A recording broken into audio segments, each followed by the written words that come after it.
नमस्कार विद्यार्थी मित्रांनो, रॉयल मराठीमध्ये आपल्या सर्वांचं स्वागत आहे. आज आपण रेल्वे भरतीमध्ये रिओपन झालेली ॲडबद्दल सविस्तर अशी चर्चा करणार आहोत.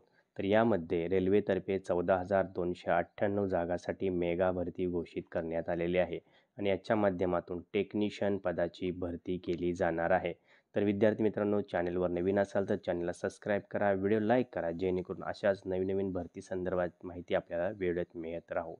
तर मित्रांनो, RRB रेल्वे रिक्वायरमेंट बोर्डतर्फे फेब्रुवारी 2024मध्ये रेल्वेमध्ये 9,144 जागासाठी भरती आणण्यात आलेली होती. परंतु आता या भरतीमध्ये ॲडिशनल डिमांड आल्यामुळे आता यामध्ये टोटल 22 युनिटमध्ये भरती करण्यात येणार असून याची पदसंख्या वाढवून 14,298 करण्यात आलेली आहे. त्यामुळे आपण खाली दिलेली शैक्षणिक पात्रता धारण करत असाल तर आपण यासाठी ॲप्लिकेशन करायचं आहे आणि रेल्वेमध्ये सेंट्रल गव्हर्नमेंटच्या अंडर काम करण्याची सुवर्णसंधी मिळवायची आहे. आता इथं जर आपण बघितलं तर ॲप्लिकेशन जे आहे ते आपण 2 ऑक्टोबर 2024 ते 16 ऑक्टोबर 2024 ह्या 15 दिवसाच्यात आपल्याला हे ॲप्लिकेशन करायचं आहे, याची आपण नोंद घ्यायची आहे. तर या संदर्भात हे शुद्धीपत्रक मी आपल्यापुढे ओपन केलं आहे. अधिक माहितीसाठी तर रेल्वेने आपला जो हेल्प डेस्क नंबर दिलेला आहे त्यावर आपण कॉल करू शकता किंवा rrb.help@csc.gov.in ला आपण सुद्धा भेट देऊ शकणार आहात किंवा ईमेल करू शकणार आहात. तर मित्रांनो, जसं की आपण पाहत असाल 27/9लाच हे शुद्धीपत्रक आलेलं होतं आणि आता ओरिजिनल ॲड आपण पाहूया की त्यामध्ये आपण काय चेंजेस दिसत आहेत आपल्याला. तर मित्रांनो, ओरिजिनल ॲडला आपण जाऊया आणि तिथं पाहूया की आपल्याला यासाठी शैक्षणिक पात्रता, वयाचा पुरावा काय लागणार आहे. त्यामुळे विद्यार्थी मित्रांनो, चॅनलवर नवीन असाल तर चॅनलला सबस्क्राईब करा. खास तुमच्यासाठी हा व्हिडिओ आणण्यात आलेला आहे. जसे की आपण खाली पाहत असाल इथं प्रत्येक वर्कशॉपसाठी जसं की आपल्याला इथं टेक्निकल पदाच्या पोस्ट इथं देण्यात आल्या आणि त्याचबरोबर इथं पुढं मिनिमम एज्युकेशन क्वालिफिकेशनसुद्धा आपल्या इथं पुढं देण्यात आलेलं आहे.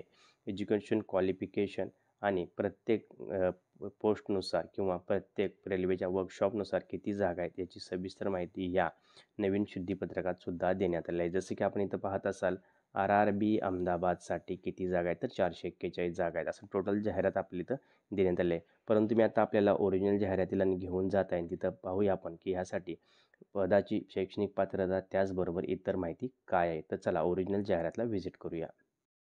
तर मित्रांनो, जसं मी तुम्हाला सांगितलं ही त्या फेब्रुवारी 2024मध्ये आलेली ओरिजिनल जाहिरात आहे. त्यामध्ये आपल्याला दिसून येत आहे की रेल्वेने टेक्निशियन पदासाठी रिक्वायरमेंट किंवा जाहिरात आणली होती. आता यामध्ये जर बघितलं आपण त्यावेळीच्या सर्व तारखा आपल्याला दिसून येतात की 9/3 पासून 8/4पर्यंत ही ओपनिंग होती. आणि यामध्ये जर आपण बघितलं तर पोस्ट ह्या देण्यात आल्या technician grade 1 signal, technician grade 3, level 5 आणि लेवल 2च्या पोस्ट होत्या. यामध्ये जर सॅलरी आपण बघितली तर ते आहे 29,200 ते 19,900 आणि यामध्ये आपण जर बघितलं वयाचा विचार जर केला तर 18 ते 36 वर्ष आणि खालीच्या वयासाठी टेक्निशियन 3साठी 18 ते 33 वर्षाचा आपल्या इथं वयोमर्यादा देण्यात आलेली होती. जसं म्हटलं मी पहिल्या ज्या पोस्ट होत्या त्या होत्या 9,144, परंतु आता त्याच वाढून झालेल्या आहेत. त्या टोटल झालेल्या आहेत 14,298 पोस्ट करण्यात आलेल्या आहेत. तर यामध्ये आता सविस्तर पुढे काय माहिती दिली आहे किंवा काय कशाप्रकारे ॲप्लिकेशन करायचं हे आपण पाहणार आहोत. तर आता जसं की आपल्या इथं जनरल इन्स्ट्रक्शन दिलेले आहेत. त्यानंतर जाहिरातमध्ये आपण जसं खाली जाऊ तिथं आपल्याला बाकीच्या सूचना इथं दिसून येणार आहेत. तर यामध्ये मेडिकल स्टँडर्डसुद्धा आपल्याला इथं देण्यात आलेले आहेत. त्याचं आपण फॉलो करायचं आहे. त्यानुसारच आपण ॲप्लिकेशन करायचं आहे. आता कोण अप्लाय करू शकतं तर citizen of India, citizen of Nepal और सब्जेक्ट ऑफ भूतान इथं ॲप्लिकेशन करू शकणार आहात. जसं मी तुम्हाला सांगितलं एजचा लिमिट इथं देण्यात आलं आहे. टेक्निशियन ग्रेड 1 सिग्नलसाठी 18 ते 33 वर्ष देण्यात आलेलं आहे आणि ग्रेड 3साठी 18 ते 30 वर्ष आणि यामध्ये 3 वर्षाचा जो पिरियड आहे तो प्रत्येकासाठीच कोविड-19मुळे वाढवून दिले आहे. त्यामुळे जनरल कॅटेगरीचे उमेदवारसुद्धा 18 ते 36 आणि 18 ते 33मध्ये ॲप्लिकेशन करू शकणार आहेत. रिझर्वेशनच्या नियमानुसार SC, ST, OBC आणि बाकी प्रवर्गातील उमेदवारांना इथं रिझर्वेशनचा चार्ट आपल्याला देण्यात आलेला आहे. याची आपण एकदा नोंद घ्यायची आहे. तर आता आपण इथं खाली आलो की त्यानुसार आपल्याला बाकीच्या गोष्टी देण्यात आलेल्या आहेत. आता इथं डेट ऑफ बर्थ आपण कालावधी कोणत्या 2 डेटमध्ये असला पाहिजे तर ओपनसाठी 2/7/1988 ते 2/7/1985 हा जनरलसाठी आहे. SCसाठी 2/7/1983 नंतर आपला जन्म झाला असेल तर आपण ॲप्लिकेशन करू शकणार आहात, याची नोंद घ्यायची आहे. आता एज्युकेशन क्वालिफिकेशनसाठी आपल्याला अजून खाली जावं लागणार आहे आता एक्झामिनेशन जर फीचा जर विचार केला तर for all candidate except categories mention below in म्हणतंय की आपल्याला ₹500 इथं भरायचे आहेत. त्याचबरोबर आपल्याला लक्षात ठेवायचं आहे की आपण पहिल्या जर CBTसाठी अपिअर झाला तर हे ₹500 सुद्धा आपल्याला बँकेत रिफंड केले जातात, याची आपण नोंद घ्यायची आहे. त्यामुळे ॲप्लिकेशन करत असताना आपल्या बँकेचे डिटेल जी रिक्वेस्ट केलेली आहे ती आपल्याला व्यवस्थित भरायची आहेत. तर मित्रांनो, फी आहे ओपन कॅटेगरी करता ₹500, परंतु आपण first CBT computer based test जर आपण अप्लाय करत असाल आणि त्यासाठी जात असाल तर आपल्याला हे चार्जेस रिटर्न मिळतात, याची नोंद घ्यायची आहे.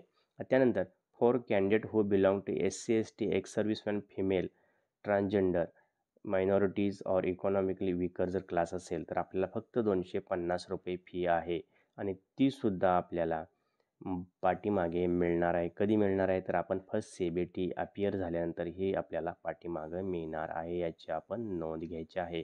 मोड ऑफ ॲप्लिकेशन जर बघितलं आपण ते ऑनलाईन पद्धतीने आहे. फीसुद्धा आपल्याला ऑनलाईन नेट बँकिंग UPIच्या माध्यमातून भरायची, याची आपण नोंद घ्यायची आहे. आता इथे सर्व आपल्याला हॉरिझॉन्टल रिझर्वेशन किंवा बाकीच्या रिझर्वेशनच्या रिलेटेड गोष्टी इथं सांगण्यात आलेल्या आहेत. त्यामुळे आपण रिझर्वेशन कॅटेगरीमध्ये असाल तर 100% आपण या संपूर्ण गोष्टी व्यवस्थित पाहिजे आहे. आता इथं रिक्वायरमेंट प्रोसेस कशी देण्यात आली आहे ती पाहूया आपण. Candidate shall apply only through online. ऑनलाईनकडूनच आपल्याला अप्लाय करायचं आहे. लिंक डिस्क्रिप्शनमध्ये देणारच आहे. The requirement process shall comprise for following stage. Following stage follow होणार आहे, जसं की कॉम्प्युटर बेस्ड टेस्ट होणार आहे, डॉक्युमेंट व्हेरिफिकेशन होणार आहे, त्यानंतर मेडिकल एक्झामिनेशन होणार आहे आणि ह्याची सर्व माहिती आपल्याला RRB वेबसाईटवर किंवा आपण रजिस्ट्रेशन करत असणाऱ्या वापरण्यात येणाऱ्या मोबाईलवर SMS द्वारे किंवा ईमेलद्वारे कळवण्यात येणार आहे, याची आपण नोंद घ्यायची आहे. आता कॉम्प्युटर बेस्ड टेस्ट CBT कशी असणार आहे तर pattern syllabus of CBT for pay level 5 post technician grade 1 signal. Total duration असणार आहे 90 मिनिटाचं. टोटल क्वेश्चन असणार आहे 100 देण्यात ठेवायचं आहे आपल्याला. There shall be negative marking असणार आहे. एकाच 3 प्रमाणात निगेटिव्ह मार्किंग, म्हणजे 3 जर आपले क्वेश्चन चुकीचे आले तर 1 मार्क आपला मायनस होणार आहे, याची आपल्याला नोंद घ्यायची आहे. आता मिनिमम पासिंग पर्सेंटेज जर बघितलं ओपन EWसाठी 40 आहे, OBC NCLसाठी 30 आहे, SCसाठी 30, STसाठी 25 आहे. This percentage may be relaxed by 2% for PWD candidate असेल, डिसेबल्ड पर्सन असेल तरीसुद्धा कमी होणार आहे. म्हणजे फर्स्ट CBT ही स्क्रीनिंग टेस्ट असणार आहे. त्यामध्ये ओपन कॅटेगरीच्या उमेदवारांना किमान 40 तरी पर्सेंटेज मार्क मिळवायचे, याची नोंद घ्यायची आहे. आता CBT 1 करता प्रश्न कशा तर प्रकारचे असणार आहे. त्यामध्ये general awareness, general intelligence and reasoning किंवा basic of computer and application, mathematics अशा प्रकारचे प्रश्न असणार आहेत.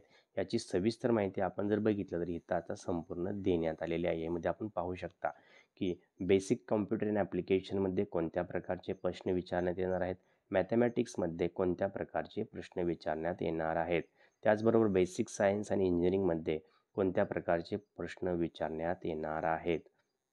आता टेंटेटिव्ह सब्जेक्ट वाईज ब्रेकअप आपल्याला इथं देण्यात आलेलं आहे. जसे की आपण पाहत असाल जनरल अवेअरनेससाठी क्वेश्चन आहेत 10, मार्क आहेत 10. जनरल इंटेलिजन्स अँड रिझनिंगसाठी 15, बेसिक कॉम्प्युटर अँड ॲप्लिकेशनसाठी क्वेश्चन 20, मार्क 20, मॅथमॅटिक्ससाठी question 20, mark 20, basic science and इंजिनिअरिंगसाठी 35 क्वेश्चन, 35 मार्क, असे 100 मार्क आहेत आपल्याला इथं.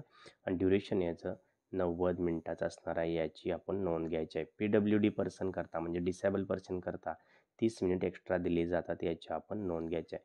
इथं परीक्षा संदर्भात सर्व आपल्याला माहिती दिलेली आहे. जाहिरातीची डिस्क्रिप्शनमध्ये लिंक दिली, आपण एकदा व्यवस्थित पाहून घ्यायची आहे. तर अशा प्रकारे इथं आपल्याला सर्व माहिती परीक्षा संदर्भात देण्यात आलेली आहे, याची आपण नोंद घ्यायची आहे. आता डॉक्युमेंट व्हेरिफिकेशन आहे, त्याच्या संदर्भात आपल्याला माहिती दिलेली आहे. Candidates will be shortlisted for document verification based on their mark and merit in the CBT. म्हणजे जे मार्क आणि मेरिट लागणार आहे त्याच्यानुसार आपले डॉक्युमेंट आणि त्यासाठी कॅन्डिडेटचं सिलेक्शन केलं जाणार आहे, याची आपण नोंद घ्यायची आहे. आता ॲप्लिकेशन कसं करायचं आहे. Candidate must read all the information and instruction carefully before filling the online application. म्हणजेच कोणत्याही चूक होण्याच्या अगोदर आपण ऑनलाईन ॲप्लिकेशन करत असताना डिस्क्रिप्शनमध्ये जाहिरात व्यवस्थितरित्या वाचून घ्यायची आणि त्यानंतर आपल्याला ॲप्लिकेशन करायचं आहे. तर विद्यार्थी मित्रांनो, अशी कोणतीही चूक करू नका की जेणेकरून आपल्या एखाद्या चुकीमुळे सरकारी नोकरीचं आपलं स्वप्न धुळीस मिळेल. तर ऑनलाईन मॅन्डेटरी स्कॅनर डॉक्युमेंट आपल्याला इथं देण्यात आलेले आहेत. त्यानुसार आपण हेच डॉक्युमेंट सांगितलेल्या साईजमध्ये डाउनलोड करा. स्कॅन करा आणि त्या प्रकारे अपलोड करायचे आहे. फोटोग्राफसुद्धा आपल्याला व्यवस्थित अपलोड करायचा आहे. SC-ST सर्टिफिकेट आपल्याकडे असेल तर तीसुद्धा व्यवस्थित आपण अपलोड करायचं आहे. तर आता इथं लिस्ट ऑफ RRB वेबसाईट, इथं RRBच्या भरपूर अशा वेबसाईट दिलेल्या आहेत. Candidate are advise to visit official RRB website frequently for authentic information, regular अपडेटसाठी आणि महत्त्वाच्या इन्फॉर्मेशनसाठी आपण RRBच्या वेबसाईट्सना इथं व्हिजिट करू शकता. प्रत्येक डिव्हिजननुसार इथं वेबसाईट देण्यात आलेली आहे. आता general guidance for submission of online ॲप्लिकेशनसाठी तर जनरल गायडन्ससुद्धा देण्यात आलेले आहेत. तर हे एकदा आपल्याला पाहून घ्यायचं आहे. तर मॉडिफिकेशन जर ॲप्लिकेशन करत असाल तर ते कशाप्रकारे करायचं आहे याचीसुद्धा आपल्याला इन्फॉर्मेशन देण्यात आली आहे. आता instruction related on E call letter. E call letter कसं असणार आहे तर त्याची आपल्याला माहिती देण्यात आली आहे. CBT शेड्यूल झाल्यानंतर लिंक दिली जाणार आहे आपल्याला ते ई कॉल लेटर डाउनलोड करण्यासाठी. मोबाईल SMS किंवा आपल्याला ईमेलच्या माध्यमातून येणार आहे आणि त्यानुसार आपण ती लिंकवरून जाऊन आपलं हॉल तिकीट आहे ते डाउनलोड करायचं आणि परीक्षेला 1 तास अगोदर आपण उपस्थित राहायचं आहे. त्याचबरोबर SC-ST वर्गातील उमेदवारांना फ्री ट्रॅव्हल फॅसिलिटीसुद्धा देण्यात येते, याची आपण नोंद घ्यायची आहे. आता इथं बाकीच्या गोष्टी आपल्याला परीक्षेसंदर्भात देण्यात आलेल्या की परीक्षेसंदर्भात कशा आहेत, तिथंच ऑब्झर्वेशन काय वापरलेत त्याचीसुद्धा आपल्याला माहिती देण्यात आलेली आहे. आता जसं मी तुम्हाला सांगितलं आपण इथं शैक्षणिक पात्रता सर्वात खाली आपल्याला देण्यात आली ती पाहूया. आता टेक्निशियन ग्रेड सिग्नल इथं बघितलं जर आपण लेवल 7व्या कमिशननुसार 5th लेवलची पोस्ट असून इथं यामध्ये bachelor of science in physics आपल्याला असणं आवश्यक आहे. त्याचबरोबर इलेक्ट्रॉनिक्स असलं तरी सुद्धा चालणार आहे, कॉम्प्युटर सायन्स असलं तरी चालणार आहे, इन्फॉर्मेशन टेक्नॉलॉजी इन्स्ट्रुमेंशन असेल आपल्याला रेकग्नाइज्ड युनिव्हर्सिटीकडून किंवा BSc in a combination of any substream of basic stream of physics electronic computer science information technology instrumentation from a recognised university किंवा 3 year diploma in engineering in the above basic stream और in combination of any of the basic stream किंवा degree in engineering in the above basic stream और combination of म्हणजे आपल्याकडे जर बघितलं तर bachelor of science physics असले electronic computer science information technology किंवा इन्स्ट्रुमेंटेशन असलं तरीसुद्धा आपण ॲप्लिकेशन करू शकणार आहात किंवा आपण 3 वर्षात जर डिप्लोमा केला असेल वर सांगितल्याप्रमाणे CS जसे कॉम्प्युटर सायन्स आपला डिप्लोमा झाला आहे तरीसुद्धा आपण यासाठी ॲप्लिकेशन करू शकणार आहात.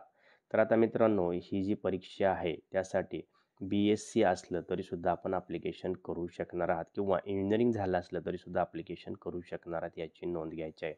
त्यानंतर टेक्निकल ग्रेड 3 त्यासाठी आपण जर खाली बघितलं तर फक्त 10वी पास आणि आपल्याकडे NCVT आणि SCVTकडून आपल्याकडे ITI असणं आवश्यक आहे. बाकी सर्व पोस्टसाठी ITIची रिक्वायरमेंट 10वी आणि ITIची रिक्वायरमेंट इथं देण्यात आलेली आहे. आपण सविस्तर पाहू शकता. ज्या नवीन पोस्ट ओपन झाल्या आहेत त्याचमध्ये सुद्धा आपल्याला 10वी आणि ITIसाठीच रिक्वायरमेंट देण्यात आलेली आहे, याची आपण नोंद घ्यायची आहे. ह्या 2 जाहिरात जी ऑलरेडी आलेली जाहिरात होती फेब्रुवारीत त्याची लिंकसुद्धा आणि जी शुद्धीपत्रक नवीन आलेलं आहे ज्या जाहिरातीमध्ये नवीन पोस्ट ॲड केल्या त्याची सर्व लिंक डिस्क्रिप्शनमध्ये दिलेली आहे ते आपण पाहू शकणार आहात. तर या प्रकारे इथं आपल्याला सर्व प्रकारची माहिती देण्यात आलेली आहे.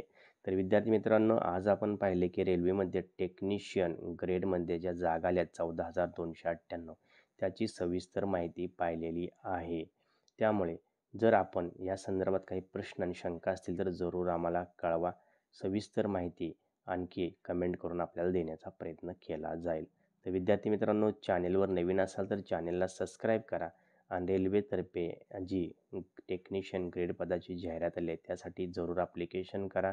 फीसुद्धा अगदी 500 रुपयाच्या आसपास असल्यामुळे आपण यासाठी ॲप्लिकेशन 18 ते 36 वयोगटात येत असाल तर करू शकणार आहात याची नोंद करा आणि सरकारी नोकरी मिळवण्याचे स्वप्न आपलं लवकरात लवकर पूर्ण करा. तर मित्रांनो चॅनलला सबस्क्राईब करा. व्हिडिओ आपल्या आपल्या कॉलेजच्या किंवा आपल्या पर्सनल आणि प्रोफेशनल ग्रुपमध्ये शेअर करा जेणेकरून आपल्याबरोबर बाकीचे मित्रसुद्धा सरकारी नोकरी मिळवू शकतील.